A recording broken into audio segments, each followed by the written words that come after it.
All right, hello world. Tonight's featured reader is Brian Rohr. Brian is a poet, a storyteller, and founder/director of the Stafford Challenge, an international poetry project encouraging over 1,000 participants to write a poem every day for a year. Inspired by the legendary William Stafford, his writings have appeared in a number of publications and anthologies, and his debut book, Shaken to My Bones, a Poetic Midrash on the Torah, was published by Ben Yehuda Press in 2024. So here is Brian Rohr.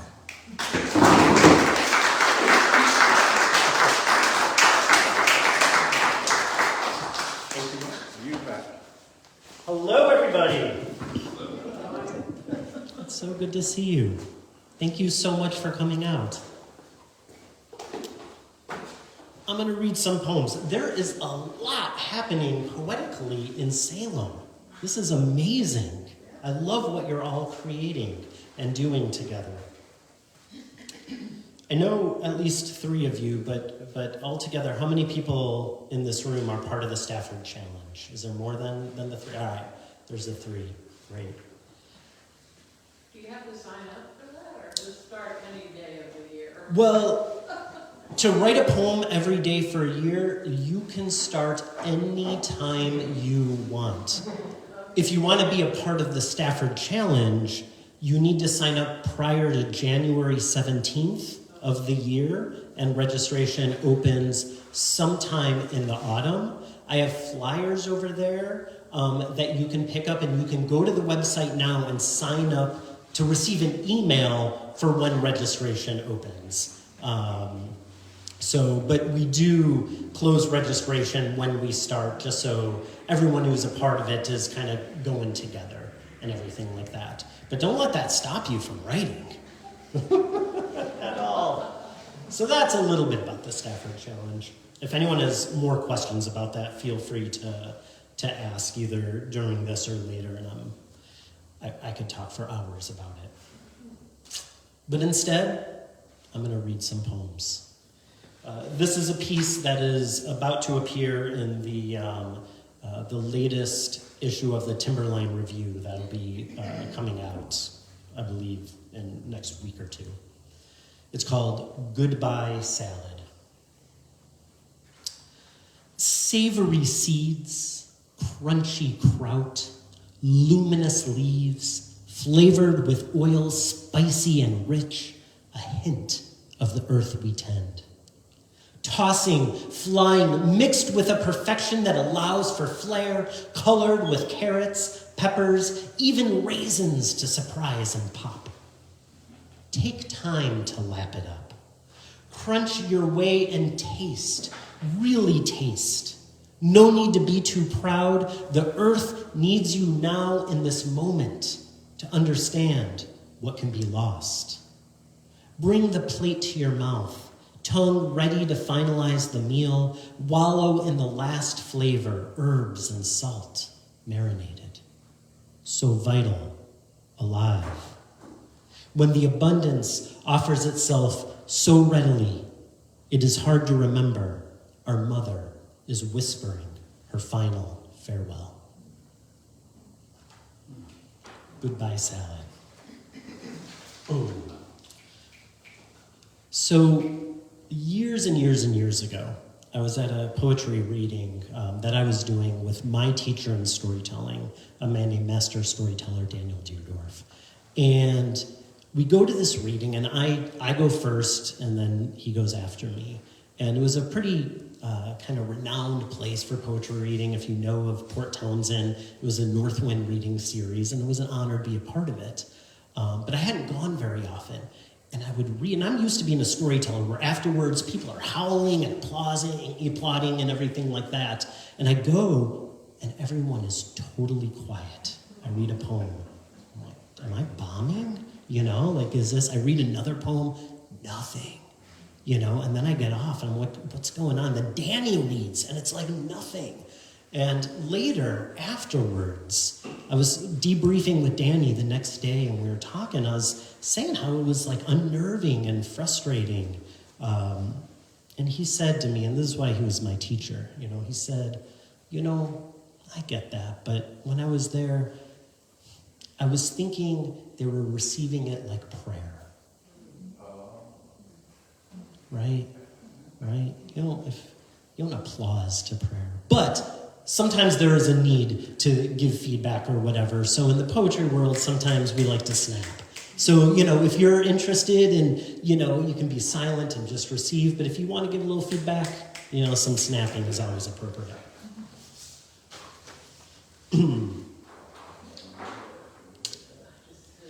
This one is called How We Enter.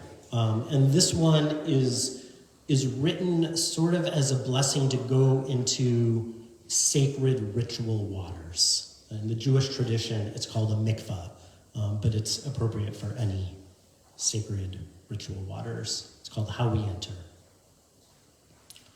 Like the wind, Like the wind, roots deep, like a tree, no tree, the water beckons, first waters, before land and light, before you and me. Break way, breath upon the surface, first life. Today, draw a map above the water, your life, where you were injured, wounds, starry strong, rise and scars, carried stories, broken promises. Weep. Take time to wonder. Draw a map of love, passion, your belly, your arms, neck. This is your life. Look left, right, explore the body. Draw a map of injury, loneliness, family, loss, humiliation, beauty. Remember. Be with this and enter. The world is broken upon the shore. You have celebrated and loved. You have been deserted, discovered. You have done wrong. Still enter. A universe has opened her womb. Enter and be received.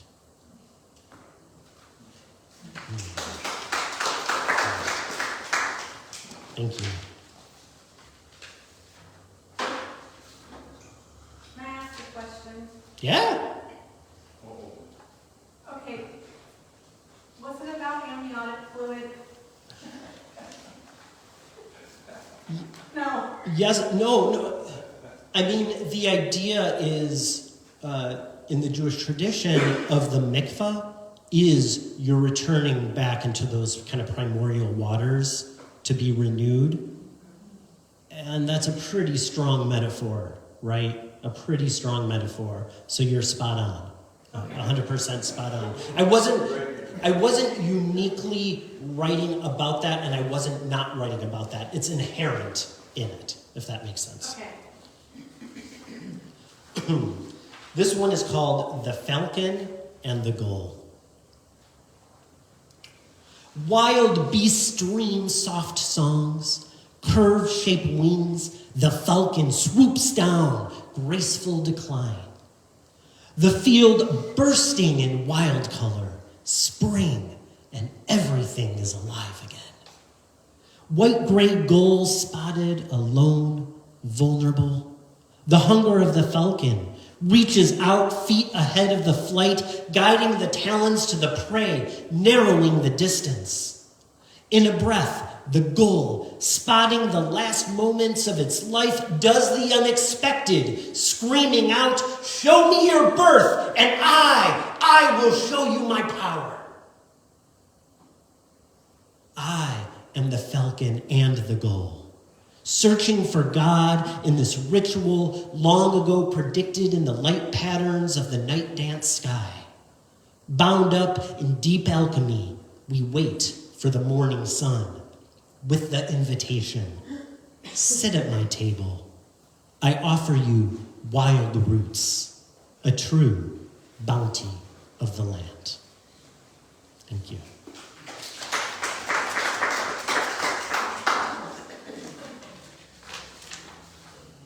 You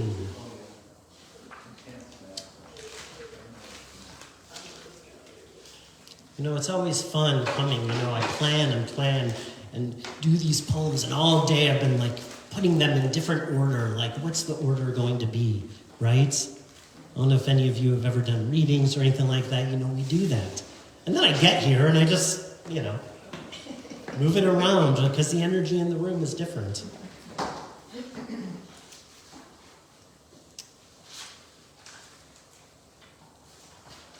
This one is called The Day Before the War.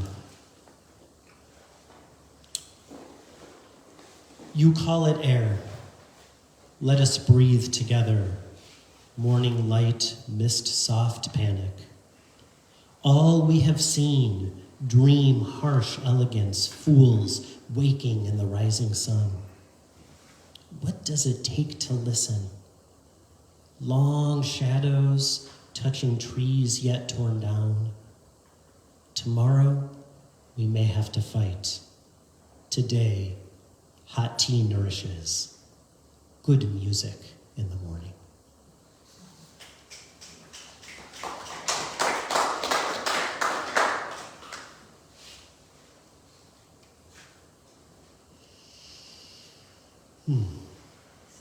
Maybe this poem comes at the end of the other one.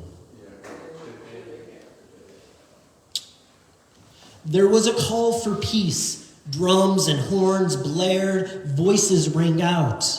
The message arrived at my doorstep in a language I didn't understand, sounding like the voice of my enemy, sounding of war. I bolted my door and prayed. A knock came, harsh, I judged. Platter of sugar cookies offered, I assumed as bait, luring me with kind gestures. How can I trust kindness with so many casualties? With my back against the door, in the dark, I prayed hard for peace.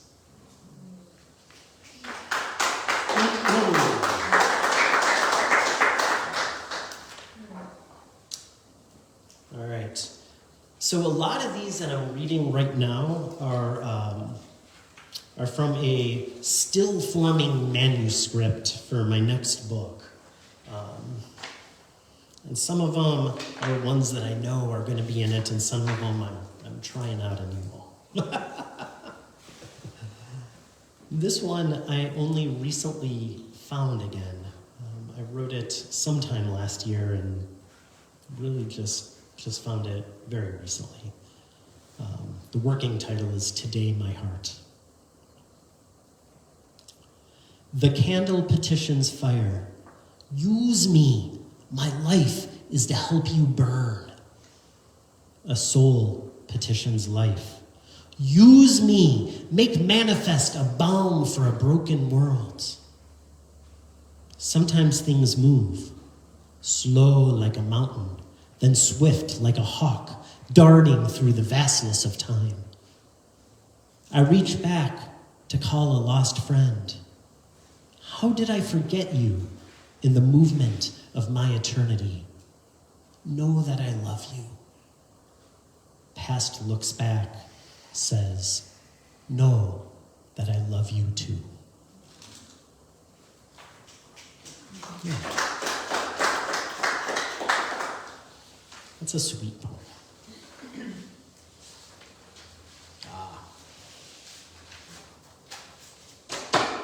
This one is called Be Careful of Who You Trust. When the good guys come, be careful, aware. Notice their shoes. Look under their hats. Explore their scars.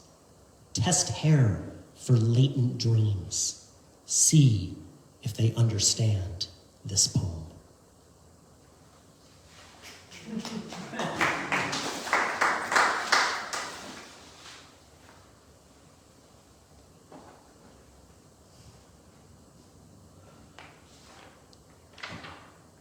You ready for this one?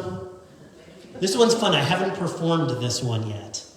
So you gotta tell me afterwards what you think, okay? And be honest, I won't be offended. It's called Do More, Man, Do More.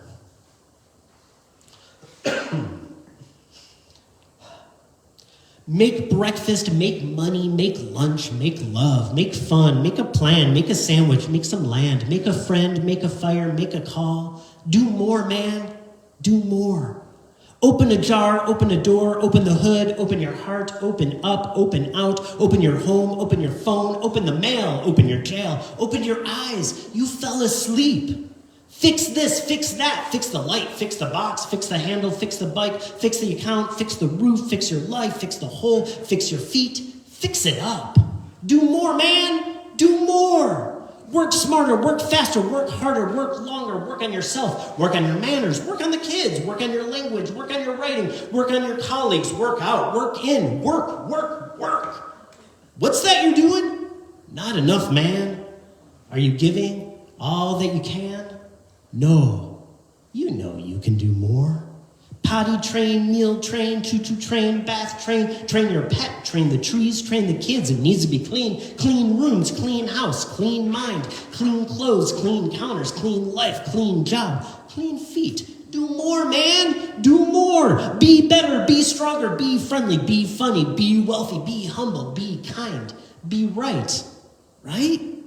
Rock out, rock in, rock steady, rock and roll, rock her world, rock his world, rock it all, this whole dang world. Knock it off, knock him out, knock the wall, knock the door, knock my head, knock her socks off. Do more, man, do more. Be open, be smart, be sufficient, be creative, be candid, be cute, be fit, be on time, be fashionably late. Be political, be earthy, be wise, be quiet, be grounded, be loud, be welcoming, be witty, be safe, be present, be open, be here, be gone, be you, believe, be more. Do more, man. Do more. What do y'all think? Is that a good one? All right. I have a title for that one. It's called Life of a Virgo. Life of a Virgo. I thought you said wife of a Virgo.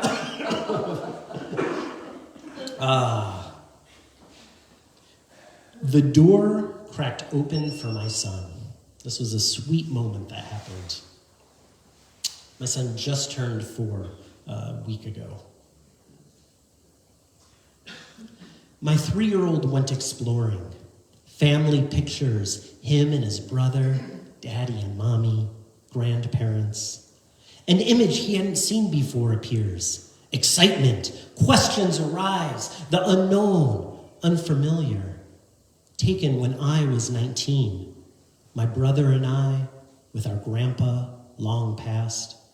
I hadn't seen this photo in a while.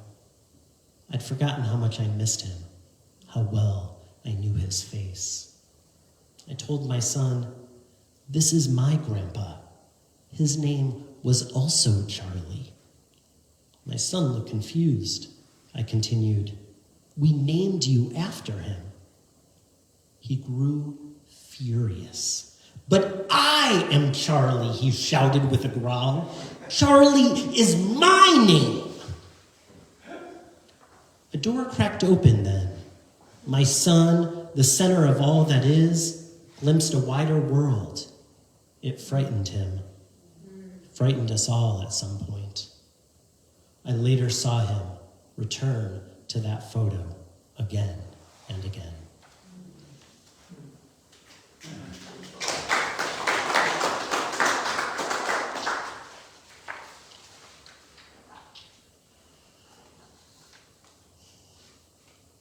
This one's sweet for me.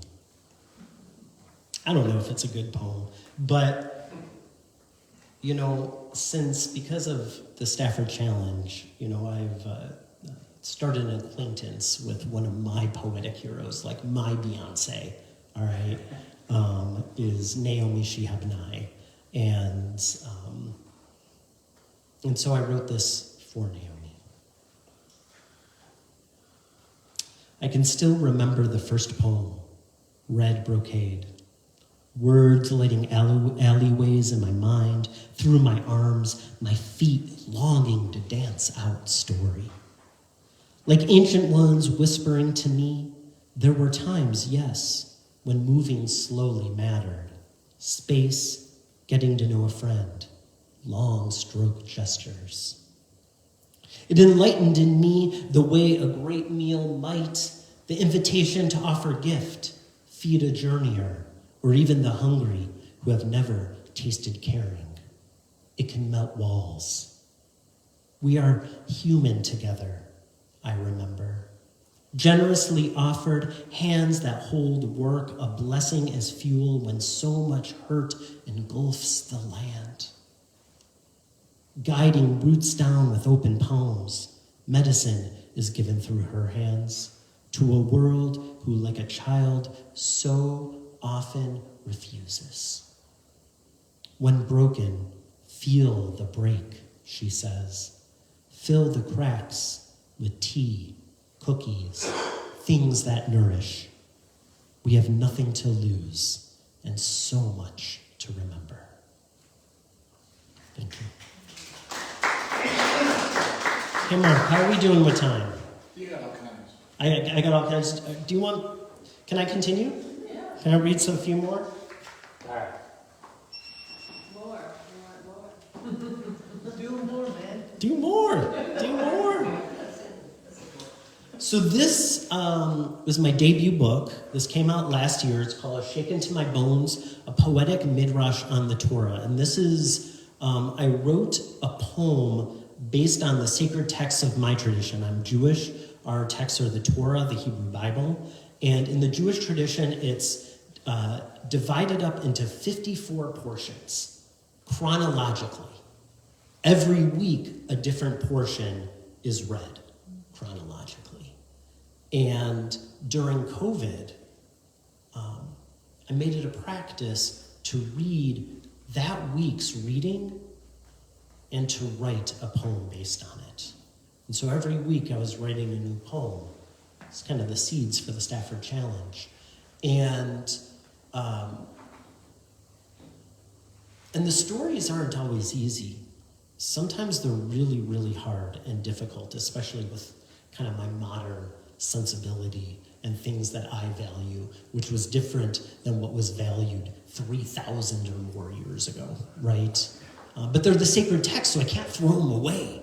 Instead, I have to wrestle with them until they become a teacher, right? Until they teach me something. And so this was my way of wrestling, of trying to understand, and ultimately of forming a relationship with these stories. And I didn't set out to write a book, but when the year was done, I realized I had a manuscript. And most of the poems aren't actually COVID poems, aren't about COVID, but this one is. It's called My Longing. Blue and red birds appear in my birch tree. Squirrels run as I open the door. They are charming, not my kin. Truth is, I rarely welcome these days. I long to open my tents like Abraham, the ancient one, gather a choice kid, that means a goat, gather a choice kid, cook for a guest, offering up the most perfect grains, fill the belly and heart, share music, truth. I long for eyes and mouths, words spun around the galaxy of a room, breathing the breath of a friend. I long to dream wildly of angels bearing news, of cousins bearing news. Years ago, in the before times, loved ones on the couch or standing in the kitchen told of pregnancy, of laughter, of unbelievable events. What is your message today, I hope to ask? What bit of wisdom do you bring? Between the stories of celebration and pain, the holding of space, the counting of stars, even between the longing, the answer as always, will be revealed.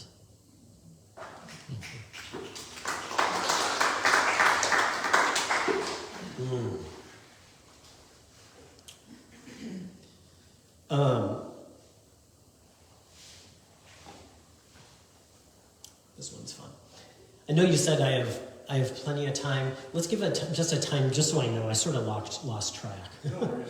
I think that maybe like 2 or 3 more. 2 or 3 more poems?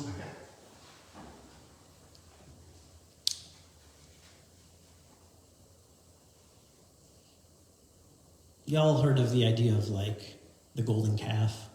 Remember everyone dancing around the golden calf, praying to it and stuff like that? So in my mind, like growing up, the way it was taught to me, and maybe in your minds as well, the golden calf, like how big was it? Like how, in your imagination, how big do you think this golden calf was? Big. Like this big thing. So there's an idea, there's a thread of an idea that I came across that I loved so much, which is that in fact, it was just this little tiny golden calf that they made. They had gold, but they didn't have a ton of gold, and not everyone gave the gold to make this calf. A lot of people didn't like this thing. So those who did took out their earrings and nose rings and gathered what they could, but basically, it was just this little god of gold, and I love that idea because it just makes it so much more humiliating. This one's called In the Giving. And the idea is after that happened, after everyone was dancing around it, and God said, everyone's dancing, and Moses said, don't kill them. And then Moses came down, smashed the tablets, and then killed a whole bunch of people. And then everyone who was left, Moses went back up, and God said, all right, build me what's called a tabernacle, basically a portable sanctuary through the desert. And I want everyone to give whatever they can.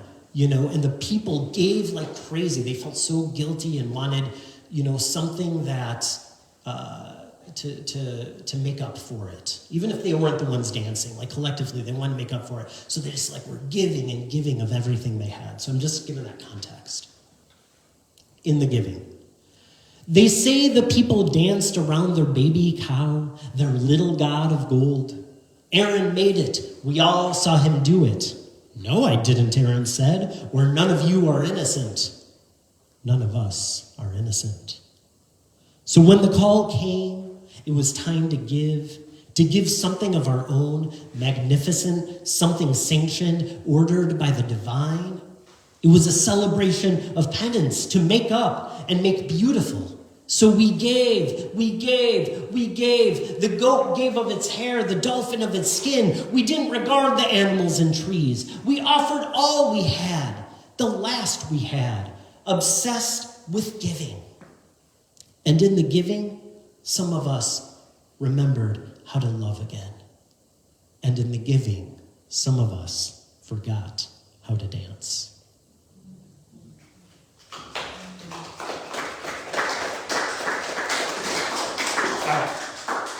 I'm going to do one more from this book and then one more poem and then we're done.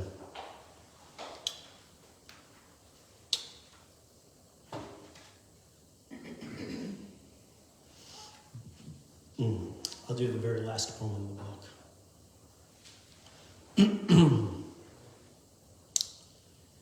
It's called When a Teacher Dies. And in the poem, you're going to be introduced to a few names. I want you to just specifically pay attention to Danny. That was my teacher in storytelling that I mentioned before. And Aryeh, another really important teacher of mine. And there's other names as well. But when you hear them, just kind of hold them in your heart for a moment. And this is the end, because at the end of the Torah, Moses dies. It's called When a Teacher Dies. When a teacher dies, birds fly askew, temples sink, and poets pause. Out in the wilderness, the mountaintops moan, the goats sigh, and the Douglas firs mourn as if he were one of their own. Sentimentality has no place. It has no place. No words can console, nor should they. I think of Danny and Aryeh. I think of Zalman I think of Moses. I think of their teachers and of pottery broken on the ground. The world is not perfect because it has death. The world is more perfect because it has death. We grieve, heap praise upon the dead. There is no greater honor. Black cloth ripped our shirts, ripped the dirt upon our face becomes mud. When a teacher dies, the world stops. And then we are forced to move on. We move on, forced to be greater than we ever were.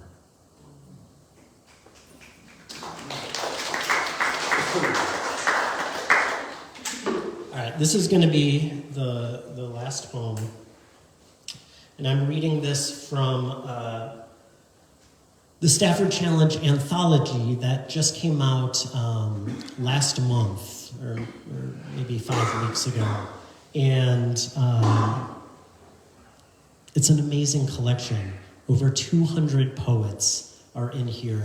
And it's just a small sampling of the thousands and thousands and thousands of poems that were written in the last year's cohort of the Stafford Challenge. And it's truly an incredible collection. And I'm going to read a poem that I included at the end of my introduction. And this was a poem that I had written very early on last year, kind of as a gift to the poets of the Stafford Challenge, of which last year there was 1,153 poets who were participating in this wacky idea of trying to write a poem a day. And I'm going to say the word writing, but you can replace writing with dancing, with painting, with accounting, if that's what you're into, you know. Or ultimately, you can just say living. And it's called When the World Surprises You, Don't Stop Writing. When the world surprises you, don't stop writing, even if the systems you know break. War may shatter, plans may be dashed, dreams may come true. Whatever you do not stop writing. Do not stop writing when they say, I love you, but. Do not stop writing when they say, I love you, and. Do not stop when they say your performance could have been or was worthy of. Keep going when you get the call you've longed for or dreaded to receive. Keep on, don't stop when your unpaid bill arrives with a letter. Don't stop when you are on the ground, bloodied, broken, unused, or used up. When a storm or fire comes and you are tired and going on means going on and on, don't stop writing. When your teacher dies or your friend dies and more people you know keep dying, don't stop writing. When life is in your womb and you don't know to celebrate or cry, write. When the kids are scared and you are scared and the walls around you crumble, tend as you need to tend. But don't stop writing. Keep on. When all the books have been read, all the years lived, all the tears shed, when all the words have been spoken, all the grime cleansed, the dust settled, even then, don't stop writing. When the light dims, the echo fades, the last thought breathes, and you remember a life, don't stop until you truly know that this is the end. Then let go and fade into the sweet night's wind.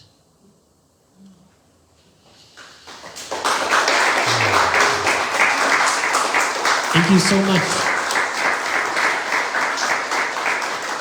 You are such a generous audience. of listeners, I thank you so much. It is truly obvious that you're all poetry lovers. I mean, I can really tell that, and it's nice being in a room with fellow lovers of poetry. So thank you again so much, and I look forward to hearing your poems in just a little bit. Thank you.